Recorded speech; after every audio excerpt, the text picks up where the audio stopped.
Hi, I'm Heidi Sherman from Brittle Family Law Group, and I have John Hatch with me today. John, would you introduce yourself, please? Hi, I'm John Hatch from the Hatch Homes Group of Keller Williams Realty. So, John, I often find that when parties are getting separated or divorced, sometimes one party wants to keep a marital home. And so they'll go to a lender to get pre-approval for refinancing purposes. As part of that process, the lender does an appraisal. Um, in my experience, an appraisal that's done by a lender specifically for lending purposes can be very different than an appraisal that is just done by, somebody hires, a person hires somebody who wants to get an appraisal on their home. What's the difference between an appraisal that's just done for a person that has hired them versus specific lending purposes?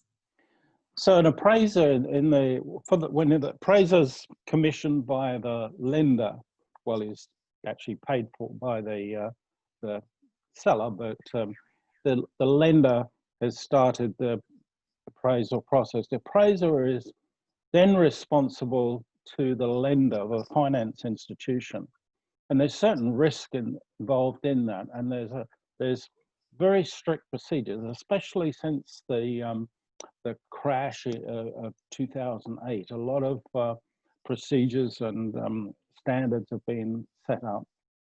So the appraisal is pretty much restricted in the way he can value different things.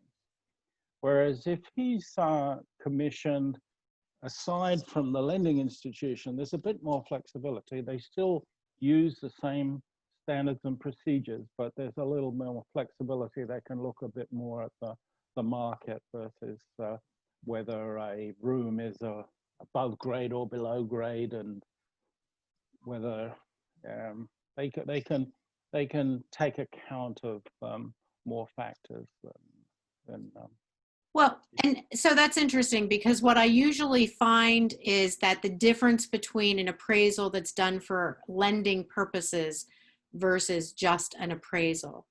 The lending appraisal is often a lower value than what a regular private appraisal would be. Are the reasons that you've just stated that go into that?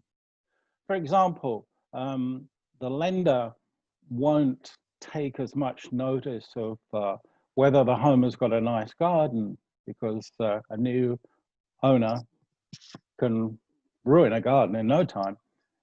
Cosmetics in the home, the lender's not so much interested in cosmetics, because a new owner moves in, he could easily do cosmetic damage to the home.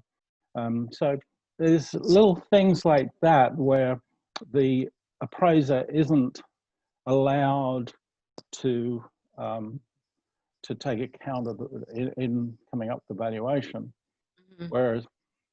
Whereas otherwise we can look at more, like the realtor does, more of the market appeal of the home, whether it's close to a really good school, whether it's got the color schemes and the configuration that is very popular or in demand at the moment.